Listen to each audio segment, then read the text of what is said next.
Assalamualaikum warahmatullahi wabarakatuh. Kita lanjutkan lagi kelanjutan dari materi kita. Tadi sampai dua efek yang terjadi ketika panas itu mengenai benda kerja yang dilas akibat pemanasan dan pendinginan. Nah, sekarang kita lanjutkan untuk memahami pengaruh dari pengelasan ya pada metal ya, sehingga kita perlu mengetahui berapa panas yang diberikan ke logam yang dilas tersebut, berapa temperatur yang berada pada daerah di sekitar wet metal atau HAZ, bagaimana proses pendinginan yang terjadi. Sehingga dengan begitu nanti kita akan memahami efek dari hal-hal yang terjadi seperti yang tersebut di atas. Nah, kita lihat di ilustrasi di gambar 1. Ya, ilustrasi gambar 1 ini adalah ilustrasi berkaitan dengan electrical lamp atau lampu listrik, ya, siklus lampu listrik, ya, lampu yang ditunjukkan pada gambar 1 itu. Nah, di sini ya lampu itu adalah nyalanya itu merupakan konversi dari energi listrik menjadi energi panas dan cahayanya itu. Nah, di situ diberikan rumusannya adalah arus dikali dengan voltase. Contoh ya, example-nya adalah jika ada arus yang mengalir sebesar 1,5 ampere, kemudian voltasenya itu 100 watt, maka lampu itu akan menyala dengan energi sebesar 150 joule per second atau 150 watt.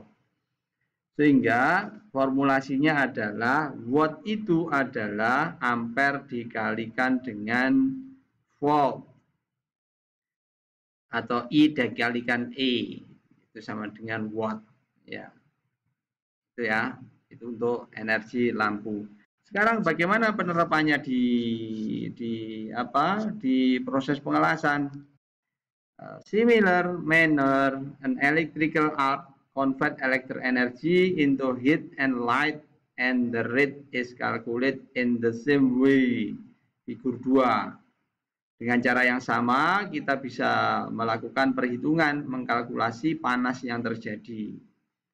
Jika ada arus ya, yang dipakai untuk ngelas sebesar 300 ampere, voltase yang dipakai di mesin lasnya 25 volt, maka nanti akan terdapat energi sebesar ya 300 dikalikan 25 sebesar 7.500 joule per second atau 7.500 watt ya. Ini ilustrasi di gambar 25 ya, sehingga per secondnya menghasilkan energi sebesar 7.500 watt. Watt per second, watt second itu joule, sehingga joule per second itu sama dengan watt. Jadi energinya adalah 7.500 joule per second atau watt. Nah, the proportion of total energy, ya, total energi yang dikonversi ke panas menjadi panas itu ya pada plat dikenal dengan ya efisiensi. Jadi proportion of total energy, proporsi total energi yang dikonversi ke panas yang mengenai plat itu dikenal dengan efisiensi. Dan ini bervariasi pada setiap prosesnya seperti yang ditunjukkan pada tabel 1. Misal tabel 1 menunjukkan ya efisiensi panas pada proses pengelasan. Misal untuk SAW didapatkan efisiensinya 90 sampai 99%. GMAW 65 sampai 85%, FCAW 65 sampai 85%, SMAW 50 sampai 85%, GTAW 20 sampai 50%. Ya, ini efisiensi panas. Digunakan untuk apa itu nanti? Nanti akan dipakai untuk melakukan perhitungan. Ya, energi inputnya itu. Nah, pada sebagian pengelasan listrik, ya, arcs move along the workpiece at a steady speed in order to produce uniform weld. Jadi umumnya pada semua pengelasan listrik itu, ya, maka busurnya itu bergerak sepanjang benda kerja pada kondisi dianggap kecepatannya tetap, sehingga akan menghasilkan uniform weld, ya, bentuk dari pengelasan yang seragam. Kalau tidak, kalau inputnya bervariasi, maka nanti juga akan tidak uniform.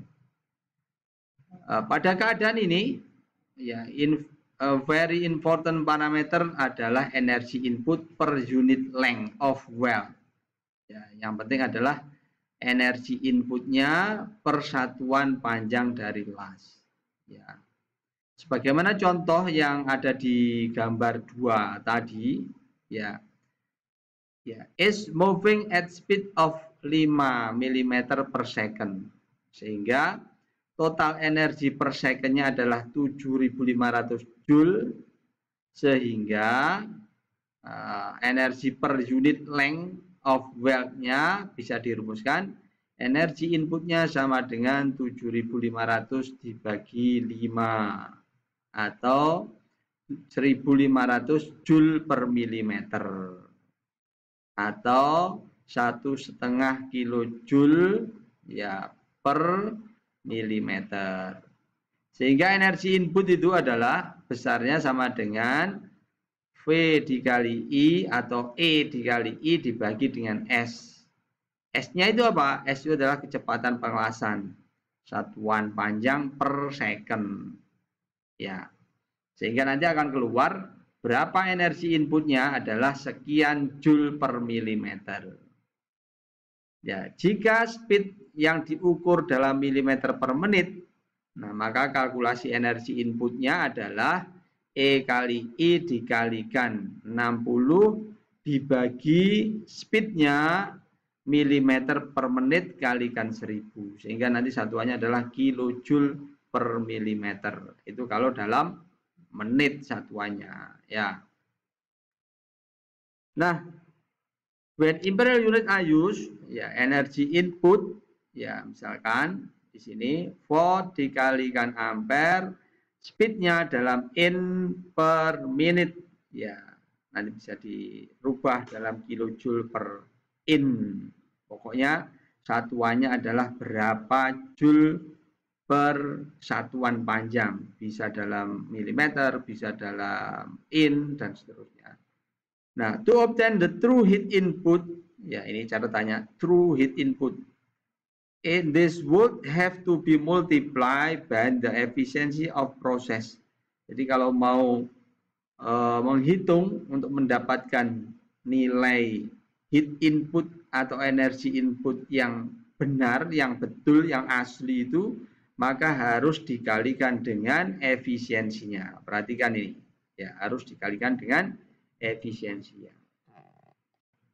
Kemudian, the energy input can vary widely depending the process and welding condition.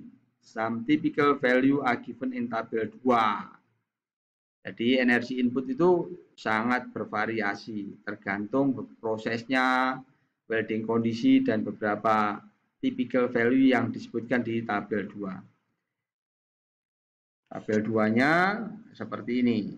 Ya, misalkan prosesnya apa? Electroslag, sub-earth arc welding, atau sheeted metal arc welding, nanti akan berbeda-beda. Itu tabulasinya. Nah, the energy input is important parameters in related to the size of the weld, the width of the hash, and the cooling rate. Jadi energi input itu menjadi sangat penting, merupakan parameter yang sangat penting karena berkaitan dengan nanti ukuran dari las-lasannya, lebar HAZ-nya, laju pendinginannya, semua bergantung kepada energi inputnya atau heat inputnya. Secara umum, the higher energy input, kalau energi inputnya besar, ya maka the larger the wider the hash, ya, maka kalau heat inputnya besar, HAZ-nya biasanya besar, tetapi slower cooling rate-nya akan rendah. Nah, figur 3 ya menunjukkan hubungan antara fillet weld size dan energi input untuk SAW, dan figur 4 menunjukkan similar relationship for SMAW. Ya, itu bisa dilihat nanti di halaman berikutnya, halaman 5. Ya. Intinya bahwa kalau inputnya besar, nanti akan menyebabkan HAZ-nya menjadi lebar.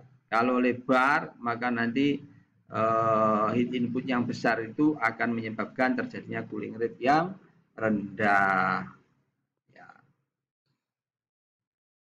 Nah, kemudian ini tabel 2 yang tadi. Di sini di tabel 2 itu disebutkan variasi beberapa proses, kemudian beberapa variabel. Misalkan ada current-nya 800, voltage-nya 800, 600, 200, voltage-nya 34, 28, 23, welding speed-nya dalam milimeter per second, kemudian yang kurung itu dalam in per menit, yaitu 0,2 mm per second atau 0,75 in per minute. Energi inputnya kalau dihitung 88 kJ per milimeter atau 2176 kJ per in. Ya, dan seterusnya. Cross sectional area ya square in ya. Di situ 5600, width of HAZ-nya 17,8. Ini melihat perbandingannya. Misalkan kita lihat energi input 88, 3,3 dan 1,4. Ya, luas area HAZ-nya juga berbeda. Ya, bisa 5600 square millimeter, satunya 71, satunya 39. HAZ-nya 17,8, 3,1 sama 0,2. Artinya dari tabel 2 ini bisa dibaca bahwa besarnya heat input sangat berpengaruh kepada beragam variasi. Ada area of weld metal, kemudian juga width of HAZ-nya juga berubah. Kemudian di figur 3, relationship fillet weld and energy input of SAW. Ya, di sumbu bawah itu adalah energi inputnya, kemudian di sumbu tegaknya atau sumbu Y ini adalah leg length-nya. Ya, leg length-nya, yang kiri dalam in, yang sebelah kanan dalam milimeter. Kemudian bagian atas itu adalah energi inputnya. Misal contohnya adalah ya di situ kalau kita lihat ya contoh pada leg length 10, maka energi inputnya adalah sebesar sekitar berapa itu? 80-an, ya 80 kJ per in, atau kalau kita tarik ke atas sekitar 3,8 kJ per milimeter. Ya. Kalau di halaman di figur 4, ya ini untuk proses SMAW, ya shielded metal arc welding, hampir sama juga caranya. Kita lihat untuk leg length 10 mm, maka energi heat inputnya sekitar 2,8. Dari 10 ditarik ke kiri, tarik ke atas sekitar 2,8. Bandingkan dengan tadi untuk yang apa? SAW 10. Nah, di sini kemudian ditarik ke atas sekitar 3. Bandingkan dengan ini 10, ini tarik ke atas 2,5 atau 2,6 ya. Baik, ini materi video pembelajaran yang nomor 2 sampai pada figur 4 ya. Semoga bermanfaat dan tetap semangat dalam belajar. Terima kasih. Assalamualaikum warahmatullahi wabarakatuh.